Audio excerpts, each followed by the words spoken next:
حاضرین مسجد، السلام علیکم ورحمۃ اللہ وبرکاتہ۔ الحمد للہ رب العالمین والعاقبۃ للمتقین والصلاة والسلام علی سید المرسلین وعلی آلہ واصحابہ اجمعین، اما بعد فاعوذ باللہ من الشیطان الرجیم، بسم اللہ الرحمن الرحیم۔ ان اولیاؤہ الا المتقون، صدق اللہ مولانا العظیم وبلغنا رسولہ النبی الامین المکین الکریم، ونحن علی ذلک لمن الشاہدین والشاکرین والحمد للہ رب العالمین۔ محترم سامعین، کچھ عرض و معروض سے قبل اپنے آقا نامدار، مدینے کے تاجدار، ہم غریبوں کے غم گسار، دونوں عالم کے مالک و مختار، جناب روح فدا محمد عربی صلی اللہ تعالی علیہ وسلم کی بارگاہ بگس پناہ میں درود و سلام کی ڈالی نشاور کریں اور پڑھیں بآواز بلند، اللہم صلی علی سیدنا شفیعنا حبیبنا کریمنا مولانا محمد وآلہ وسلم، صلاۃ و سلام علیک یا رسول اللہ صلی اللہ تعالی علیہ وسلم۔ محترم سامعین، ماہ ربیع الاخر کا مہینہ چل رہا ہے۔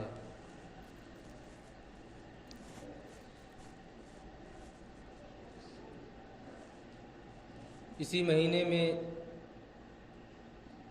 حضور غوث پاک رضی اللہ تعالی عنہ کی یاد، ان کے نام سے فاتحہ،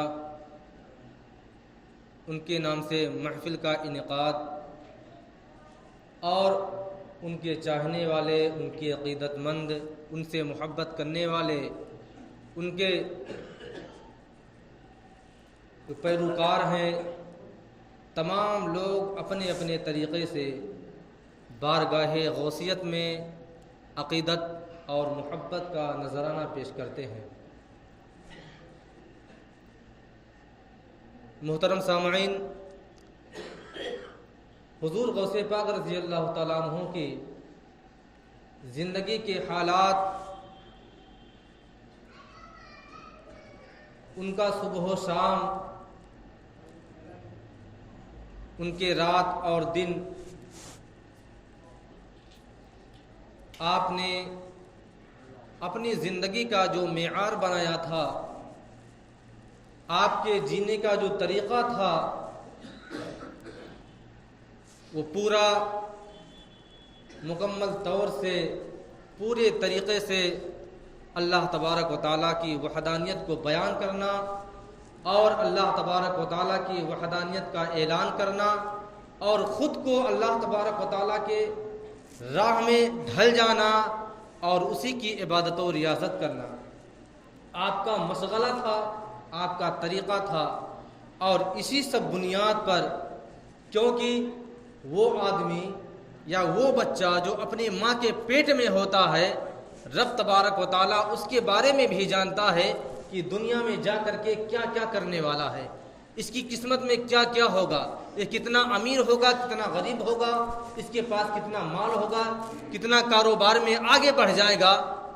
سب کچھ اللہ تبارک و تعالیٰ جب وہ پیٹ میں ہوتا ہے، اپنی ماں کے شکم میں ہوتا ہے، تبھی اس کے مقدر میں ساری چیزیں لکھ دی جاتی ہیں۔ محبوب سبحانی قطب ربانی سیدنا شیخ عبد القادر جیلانی رضی اللہ تعالی عنہ کے بارے میں رب تبارک و تعالی سب کچھ جانتا تھا، اسی وجہ سے آپ کے پیدائش سے پہلے ہی اپنے نیک بندوں، برگزیدہ بندوں کے ذریعے حضور غوث پاک رضی اللہ تعالیٰ عنہ کے والد کے پاس اور آپ کی والدہ کے پاس رب تبارک و تعالیٰ نے پیغام بھیجوایا کہ جاؤ اور غوث پاک کے والدین سے بتا دو کہ آپ کے گھر میں جس بچے کا جنم ہونے والا ہے، جس بچے کی پیدائش ولادت ہونے والی ہے، وہ بچہ کوئی معمولی بچہ نہیں ہے، بلکہ سردار اولیاء ہے، تاج الاولیاء ہے، اور یہاں تک کہ قیامت تک جتنے اولیاء آئیں گے تمام اولیاء کرام کا وہ سردار ہوگا۔ اسی وجہ سے شیخ سعدی علیہ رحمت و رضوان نے فرمایا ہے کہ غوث اعظم درمیان اولیاء جو محمد درمیان انبیاء، یعنی حضور غوث پاک رضی اللہ تعالیٰ عنہ کی فضیلت، ان کا مرتبہ تمام اولیاء کے کرام کے درمیان اس طرح اعلیٰ و عرفہ ہے جس طرح میرے نبی کا مرتبہ تمام انبیاء کرام کے درمیان اعلیٰ و عرفہ ہے۔ حضور غوث پاک رضی اللہ تعالیٰ عنہ کی زندگی کا حال تو ایسے تھے کہ آپ نے جب جسے چاہا جو چاہا بنا دیا۔ آپ نے کتنے سینکڑوں چوروں، لچکوں، ڈاکوؤں کو آپ نے قطب تک کے منزل تک پہنچایا ہے۔ ولی تو بنایا ہی بنایا ہے، قطب کے منزل پر بھی فائز فرمایا ہے۔ حضور غوث پاک رضی اللہ تعالیٰ عنہ کی دربار میں ایک مرتبہ ایک چور آیا کہ حضور آپ مجھے بھی مرید فرما لیں، مجھے بھی مرید کر لیں۔ اس نے کہا، آپ نے فرمایا کہ تمہارا مشغلہ تو چوری کرنا ہے، پہلے تم چوری کرنا بند کرو، نمازوں کے پابند ہو جاؤ، اللہ تبارک و تعالیٰ کی تسبیح و تحلیل بیان کرو، تمام اپنے گناہوں سے توبہ کر لو، پھر جا کے میرے ہاتھ پہ آ کے بیعت کرنا، میں تمہیں اپنا مرید بنا لوں گا۔ اس نے کہا، حضور چوری کرنے کی عادت ہے، لت لگی ہے، ایک بارگی ایک ساتھ چھوڑ نہیں سکتا، حضور آپ مجھے مرید کر لیں، ہو سکتا ہے کہ آپ کے مریدی میں آ جاؤں، اس کی برکت سے چوری چھوٹ جائے، بری عادتیں چھوٹ جائیں۔ حضور غوث پاک رضی اللہ تعالیٰ عنہ نے فرمایا، ٹھیک ہے تو مرید ہونا چاہتا ہے تو ٹھیک ہے مرید ہو جا۔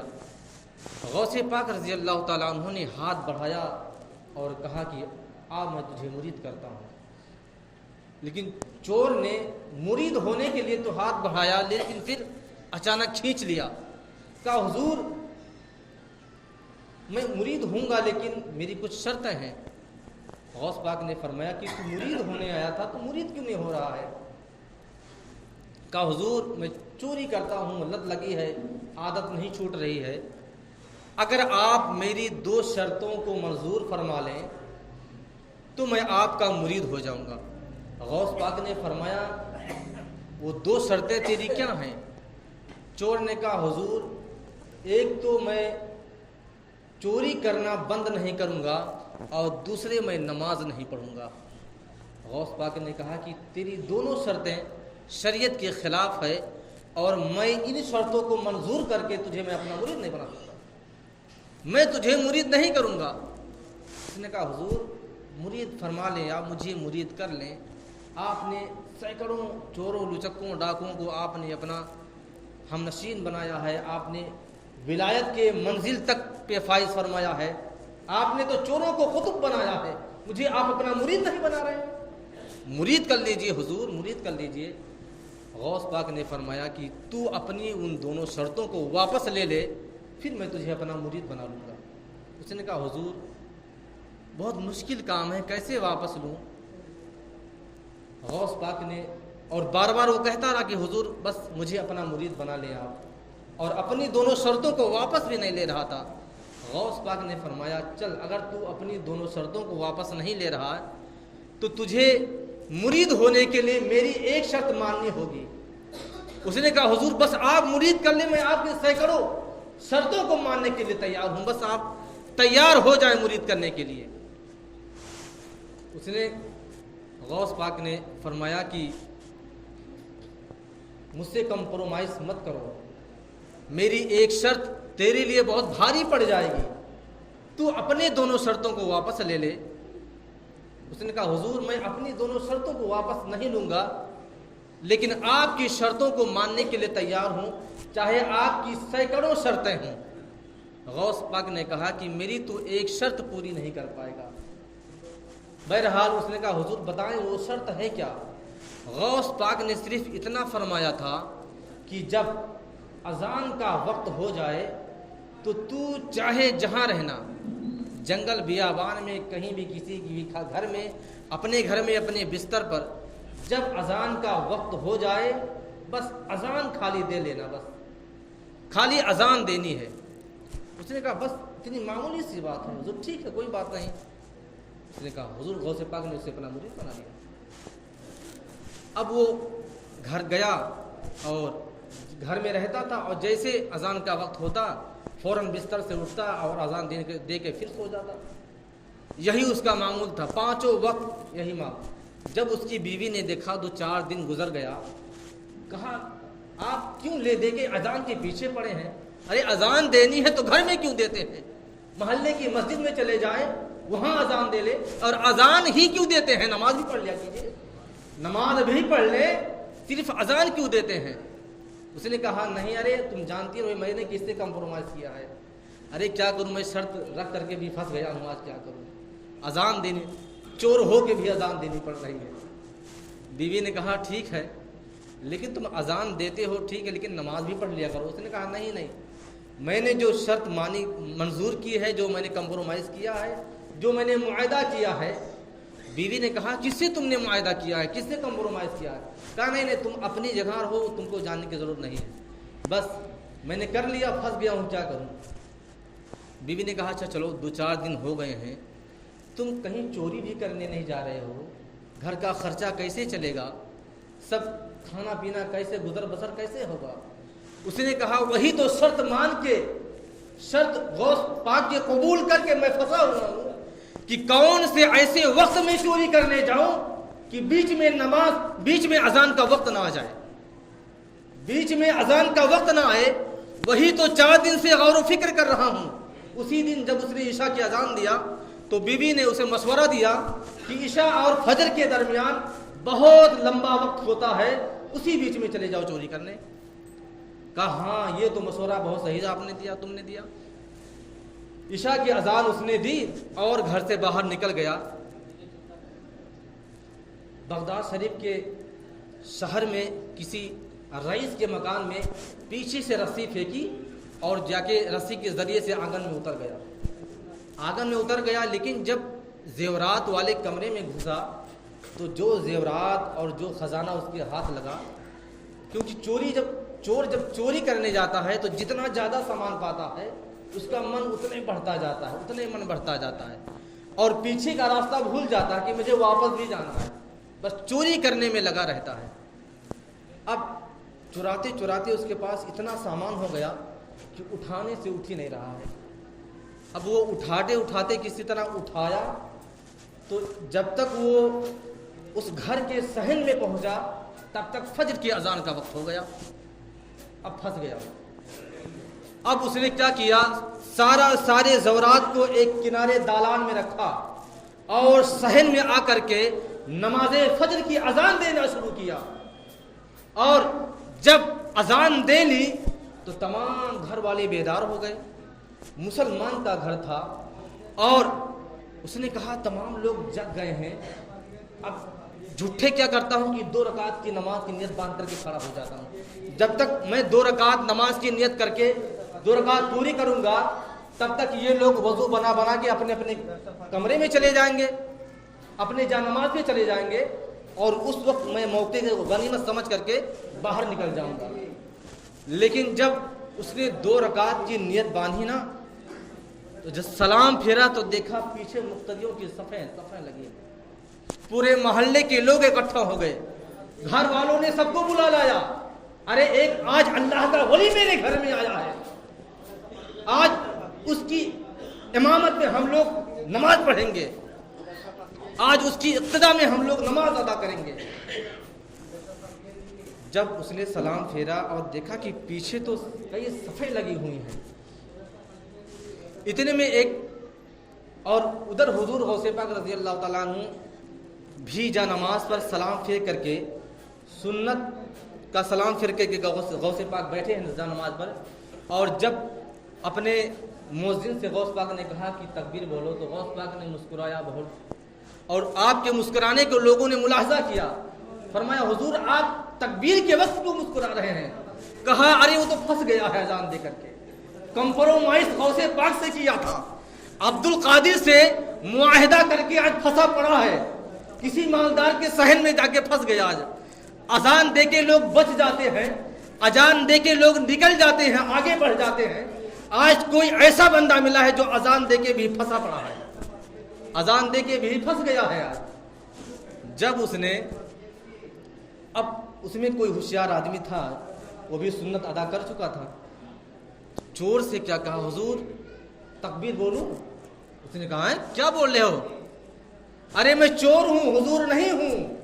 کہا ارے حضور مذاق نہ کریں، اب سب لوگ بیٹھے ہیں، مقتدی انتظار کر رہے ہیں، آپ دیر نہ کریں، کہیے تو آپ تکبیر بولیں۔ اس نے کہا ارے بھائی، چور نے کہا میں چور ہوں میں، حضور اعلیٰ کیا کیا سب بنائے جا رہے ہو، امام صاحب آپ نے کہہ دیا، سب کچھ کہہ دیا، ارے میں چوری کرنے آیا تھا، میں تو اذان دے کے کسی سے میں نے کمپرومائز کیا تھا، آج میں اذان دے کر کے پھنس گیا ہوں اور آپ مجھے حضور حضور کر رہے ہو۔ کہا حضور مذاق نہ کریں، سورج بس نکلنے والا ہے، جلدی کریں، نماز پڑھا دیں، تکبیر بولیں۔ ہاں تکبیر بولو، ٹھیک ہے بولو تکبیر بولو، آپ لوگوں نے تو پریشان کر کے رکھ دیا ہے، بولیے تکبیر۔ اب جب اس نے تکبیر بولی اور اس نے چور نے نماز پڑھا دی، جیسے اس نے سلام پھیرا، دعا مانگی، اب سب لوگوں نے گھیر لیا اور دست بوسی قدم بوسی چالو ہے، اور گھر کی عورتوں نے کہا کہ حضور کے قدموں کے دھوول گھر میں چھینٹے مار دو۔ جب اس نے یہ تمام اپنی قدم کی برکتیں اور تمام چیزوں کو ملاحظہ فرمایا، تب اس نے کہا کہ آپ لوگ مانتے کیوں نہیں، آئیے میں آپ کو دکھا دوں، میں آپ ہی کے گھر میں چوری کر کے رکھا ہوں، آپ مجھے حضور کہہ رہے ہیں، آپ میرے قدموں کے دھوون کو اپنے گھر میں چھینٹا کرنے والے ہیں، میں حقیقت میں چور ہوں، میں چوری کرنے آیا تھا، میں آپ کے گھر کے سارے خزانے چوری کر کے اکٹھا کر چکا ہوں۔ جب چور لے جا کر کے گھر والوں کو دکھایا تو گھر والوں نے کیا جواب دیا، حضور آپ اپنی ولایت کے پیچھے اپنی چوری کا الزام نہ لگائیں، آپ اپنے ولایت کے پیچھے چوری کا پردہ نہ ڈالیں، یقیناً آپ اللہ تبارک و تعالیٰ کے برگزیدہ ولی ہیں۔ جب چور نے یہ سنا، اس کے بعد چور نے کہا، سوچا کہ جب غوث پاک رضی اللہ تعالیٰ عنہ کا مرید ہونے کے بعد اور صرف میں نے ایک وقت امامت کی ہے، ایک وقت میں نے نماز پڑھائی ہے، اور میری قدر و منزلت کا یہ عالم ہے کہ گھر والے میرے قدم کو دھو کر کے اپنے گھر میں برکت کے لیے چھینٹا مار رہے ہیں، تو اگر میں 5 وقتہ نمازی بن جاؤں گا تو پھر میرے برکت اور میرے مقام اور مرتبہ کا عالم کیا ہوگا۔ سوچئے حضور غوث پاک رضی اللہ تعالیٰ عنہ نے جسے بھی اپنا مرید بنایا، اسے قطب کے منزل پر فائز فرمایا، اسے ولایت کی منزل تک پہنچا کے چھوڑا۔ حضور غوث پاک رضی اللہ تعالیٰ عنہ کی ایسی ذات بابرکات تھی کہ غوث پاک نے جسے جب چاہا اسے وہ بنا دیا، اور حضور غوث پاک رضی اللہ تعالیٰ عنہ کا نظر کرم جس پر پڑا اس کی قسمت بنتی گئی، اچھلتی گئی۔ اللہ تبارک و تعالیٰ کی بارگاہ میں دعا ہے کہ رب تبارک و تعالیٰ ہم تمامی مسلمانوں کو نیک بنائے، ایک بنائے، صراط مستقیم پر چلنے کی توفیق و رفیق عطا فرمائے، ہم تمامی مسلمانوں کو غوث پاک رضی اللہ تعالیٰ عنہ سے سچی پکی محبت کرنے کی توفیق و رفیق عطا فرمائے۔ وآخر دعوانا الحمدللہ رب العالمین، السلام علیکم۔